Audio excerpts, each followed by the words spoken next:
Bonjour à tous, je suis Céline7385, je suis présente sur Instagram sous ce pseudo-là. Voilà, je suis donc, on en a à notre troisième épisode de podcast. Il y a eu plus de 1400 vues pour les deux premiers, je vous remercie beaucoup. Beaucoup de commentaires, beaucoup de petits pouces pour dire j'aime, ça fait toujours plaisir. C'est très gentil, sachant qu'il y a déjà 319 abonnés aujourd'hui même. Voilà, je vous remercie beaucoup. Depuis le dernier épisode de podcast, donc qui était le 14 février, il n'y a pas eu beaucoup de tricot. Tout simplement parce qu'il y a eu les vacances de février, donc les enfants étaient en vacances. Quand j'ai les enfants, je tricote beaucoup moins. Et également, il y a eu l'arrivée du printemps depuis. Donc je suis beaucoup au jardin pour préparer tout le jardin qui est surtout fait d'arbustes, de rosiers, de vivaces. Voilà, c'est surtout ça. Au niveau potager, je n'ai que des fraisiers. Donc quand je dis jardin, c'est pas vraiment du potager, c'est vraiment juste des fleurs. Voilà.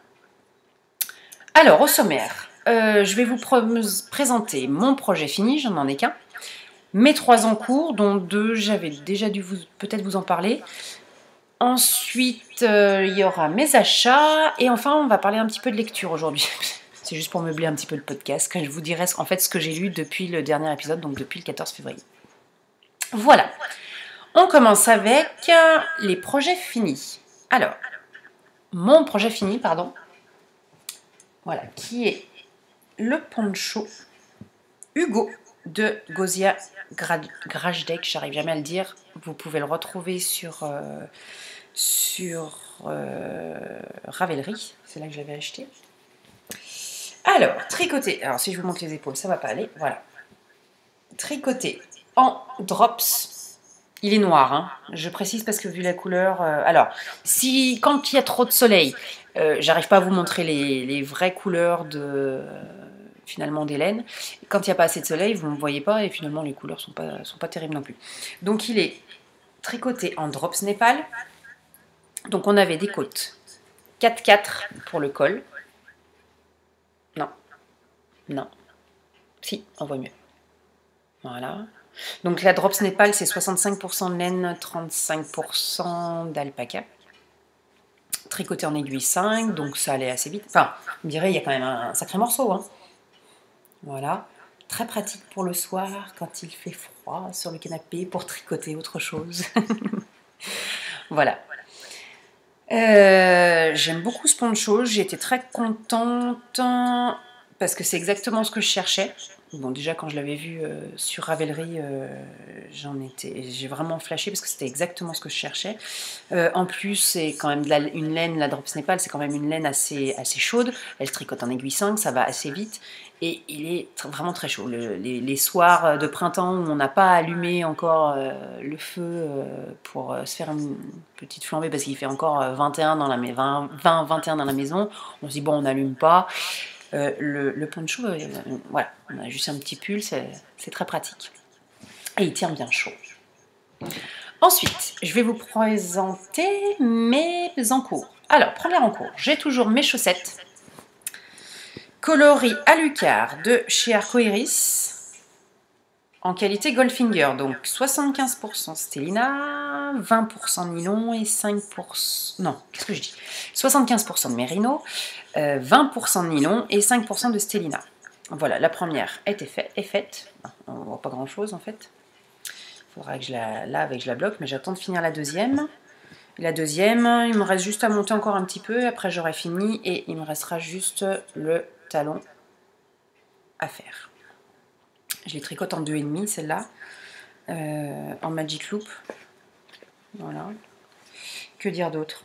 Ah, j'ai oublié de vous dire, à propos de mon poncho Hugo, c'est lui qui m'a permis d'apprendre 2 choses. À réussir à tricoter en lisant.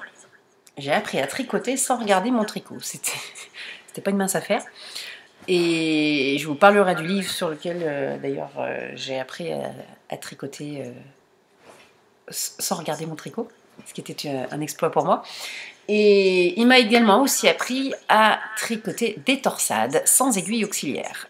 Pour cela, j'avais trouvé plein de vidéos, mais ça ne me convenait pas. Et au final, j'en ai trouvé une extrêmement bien, qui est une vidéo d'Hélène Biscotte. Elles ont une chaîne YouTube aussi, vous pouvez les retrouver, l'Hélène Biscotte. Et elles m'ont appris comme ça à tricoter sans regarder. Non, à tricoter des aiguilles, je vais y arriver, Oh à tricoter des torsades sans aiguille auxiliaire. Voilà, on va y arriver. Deuxième en cours, c'est un kit que j'ai acheté chez Du Fil à Retordre. Donc c'est une box qui comprenait la laine, le patron pour tricoter l'écharpe de Gryffondor. Ma fille est fan de Harry Potter. Voilà, donc ça c'est du point mousse, très pratique et facile à transporter, à tricoter n'importe où, vu que c'est du point mousse. Et il me restera, quand j'aurai fini, il me reste plus grand chose pour le terminer. Il me restera à coller l'écusson de Gryffondor qui était avec. Voilà, vous pouvez aller voir sur le site Du Fil à Retordre. Voilà. Voilà pour ce deuxième en cours. Ce deuxième en cours également, j'ai oublié de vous dire, il est tricoté avec les laines de chez Cheval Blanc. C'est du 100% mérinos, coloris 101 et 103. Alors je ne sais plus dans quel ordre, le jaune et le bordeaux. Donc après, si ça vous tente qu'il n'y a plus de box, vous pouvez toujours acheter les laines chez Cheval Blanc. Et mon dernier en cours, alors je vais vous le mettre à l'endroit. Ah bah c'est bon, je l'avais remis déjà, là, je l'avais préparé, j'avais mis à l'endroit. C'est le pull Furnace de Marion Crivelli, je vous en ai déjà parlé, je l'avais mis en hibernatus à l'automne, enfin je l'avais tout de suite commencé à l'automne quand elle l'avait sorti. Et en fait, après derrière, il fallait que je prépare les cadeaux de Noël, ensuite je voulais me faire un pull chaud, c'était le pull Romy de Langue Bacana. Ensuite, je voulais tricoter le poncho, donc au final, je l'avais mis en attente et je l'ai repris début mars. Quand je dis je l'ai mis en attente, il y avait ça de fait sur l'encolure. C'est tout ce qu'il y avait. C'est un pull donc tricoté avec des torsades devant. Bah je vous montre. Des torsades devant. Alors je vais me mettre de quel côté? Voilà, on voit mieux la couleur à la limite comme ça. Ouais, encore. C'est pas terrible. Les torsades devant, vous voyez les raglans faits en côte torse. Les torsades derrière.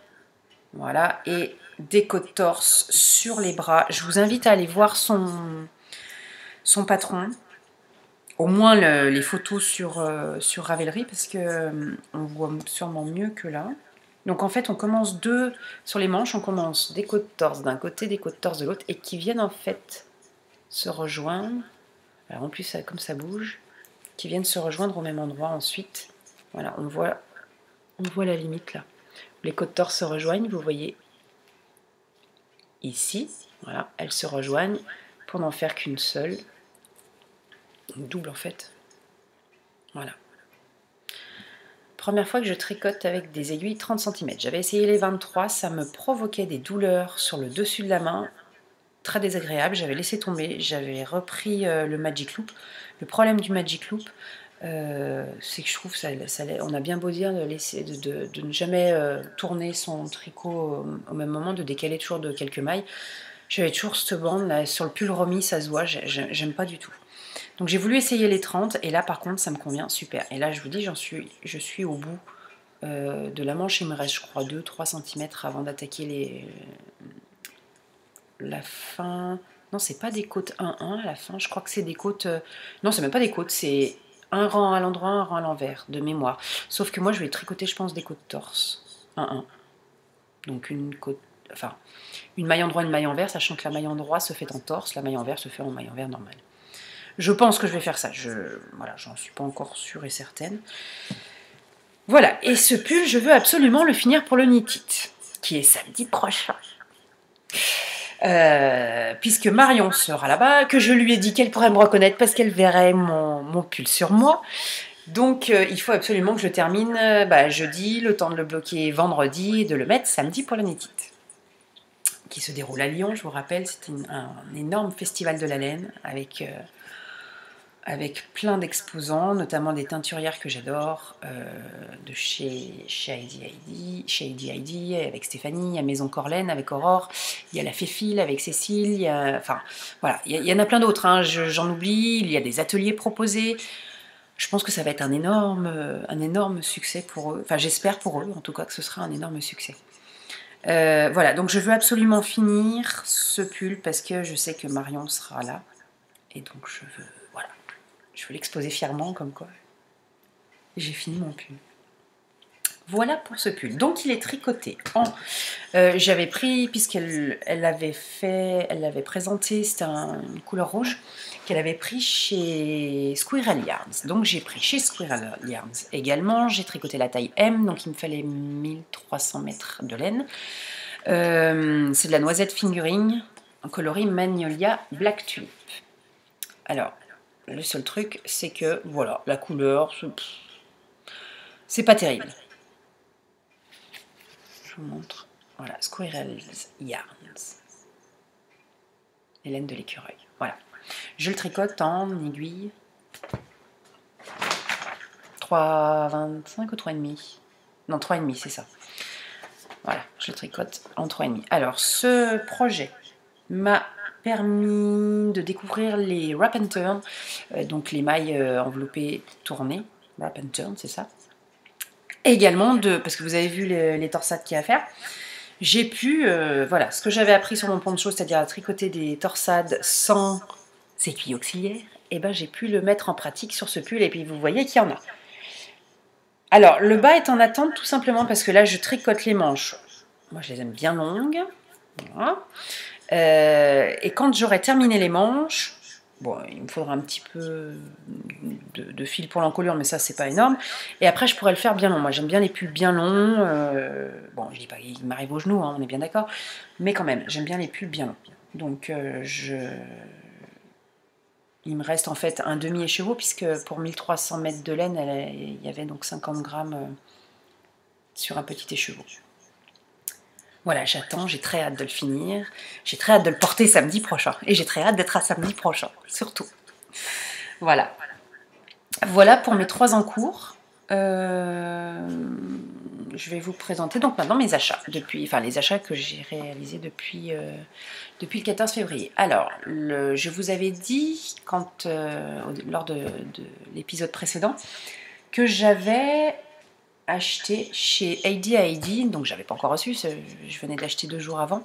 J'avais acheté 3 écheveaux de She's a Witch, puisque j'avais vu, elle faisait une grosse promotion, et j'avais repéré le coloris la veille quand elle avait envoyé son mail. C'était le coloris She's a Witch de chez Heidi Heidi.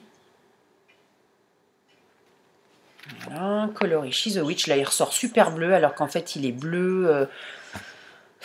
bleu légèrement grisé.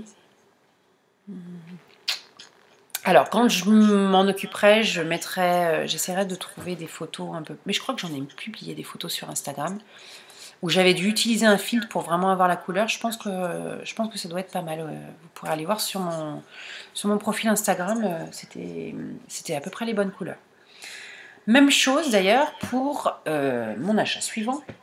Je vais réaliser, juste après ce pull Furnace, je vais réaliser le pull enchanté d'Atelier Émilie. Alors, le pull enchanté d'Atelier Émilie, je vais vous le ressortir. Je l'avais préparé. Hop, voilà. Voilà le pull enchanté d'Atelier Émilie. Que je vais donc tricoter. Je voulais absolument découvrir les laines Fonty depuis longtemps. Pur patriotisme, hein, laine fabriquée en France, dans la Creuse. Je voulais absolument découvrir leur laine. Donc j'ai cherché, selon ce qu'elle préconisait au niveau de l'échantillon, j'ai cherché la laine adéquate, je l'ai trouvée. C'est donc la laine soyeuse en 70% donc de laine et 30% de soie. Oui, si je mets de l'autre côté, ça va pas aller. Et 30% de soie. Le coloris ici n'est pas terrible. Je vous invite à aller voir sur mon profil Instagram. Je l'avais publié. Si je mets peut-être plus là, non. Bon, non. J'avais publié une photo où c'était vraiment... on voyait vraiment bien la couleur. Et puis, comme il y a de la soie, on dirait, elle est légèrement brillante. Je suis ravie de la douceur, du toucher de cette laine. Je sais que je recommanderais à nouveau chez Fonty parce que j'en ai vraiment été contente. D'ailleurs, j'ai tout de suite fait l'échantillon qui allait avec, qui était parfait. J'ai toujours de la chance avec mes échantillons, je tricote assez normal, voire légèrement serré. Mais quand je sais que ça va pas, je suis prête à défaire mon échantillon, à tricoter un petit peu moins serré. Mais en général, c'est assez... Celui-là, j'ai pas eu besoin. J'ai pas eu besoin de le reprendre. Voilà, je tricote des échantillons juste de 5 cm. Pas de 10 parce que ça me prend trop de laine. J'ai toujours peur de manquer de la laine après. Voilà, deuxième achat. Troisième achat.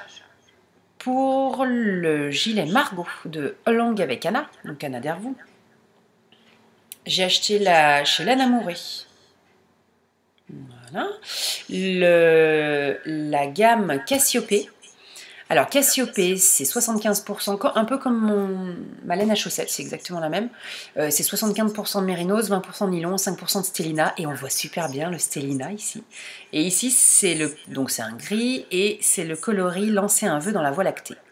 Voilà, et donc il sera pour le gilet Margot d'Anna. Et enfin, dernier achat, parce que je me suis dit, quand j'ai essayé mes premières chaussettes, j'ai dit, oh, ça va être compliqué à bloquer. Alors, il y a quelqu'un qui m'a dit, oui, bah, tu peux les bloquer sur tes pieds. Avoir les pieds dans l'humidité pendant je ne sais pas combien de temps, ça me tentait moyen. Donc, j'ai acheté des bloqueurs. Les bloqueurs qu'on trouvait en France, on va dire, ça me convenait pas, c'était du plastique, c'était pas beau, c'était fait. Enfin, voilà, je cherche pas forcément à ce que ce soit des jolis bloqueurs, mais en tout cas, en plastique, j'aime pas trop utiliser le plastique. Et j'ai trouvé ça chez Woody Co Project. Il y en a plein en fait. Quand on est sur Instagram, quand on est inscrit sur les hashtags de tricot de chaussettes, j'ai l'impression qu'elles ont quasiment tout ça. Et comme je veux pas m'arrêter à cette paire, même si cette paire, je pense que ça vient du fait qu'elle est, comme je vous ai montré, hein, c'est un coloris uni. Je pense que ça me barbe un petit peu en fait.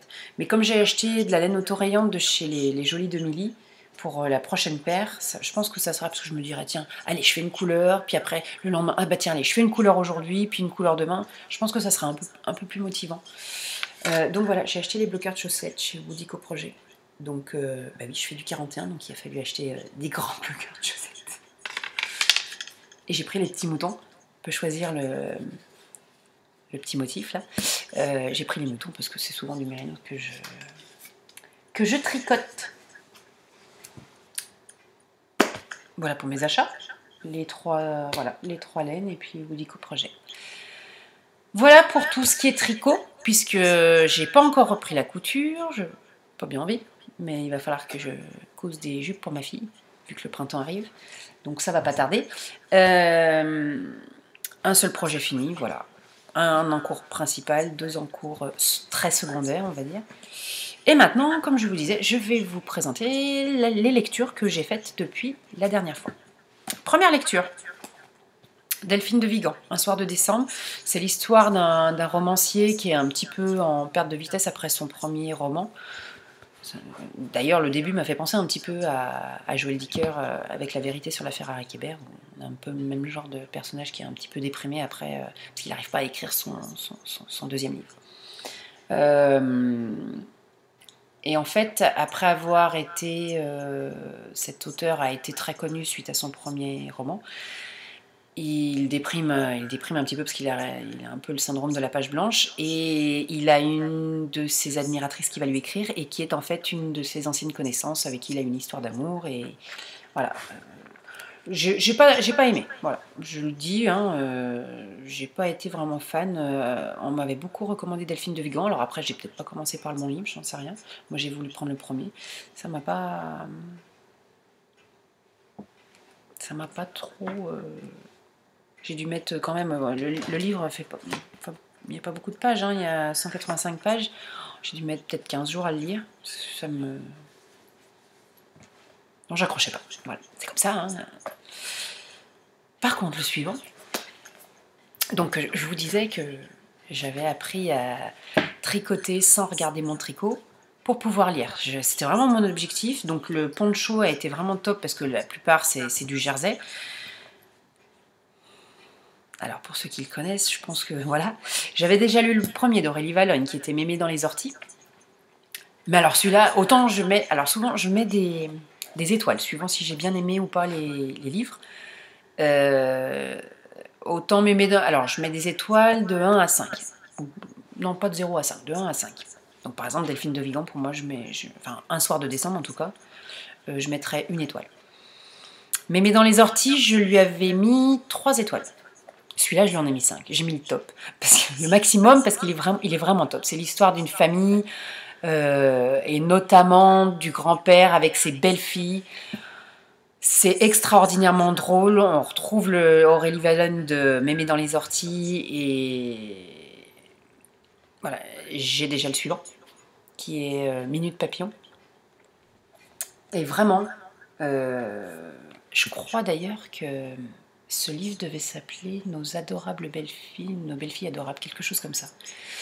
Et je comprends parce que c'est vraiment le grand-père là avec ses belles-filles, il est extraordinaire.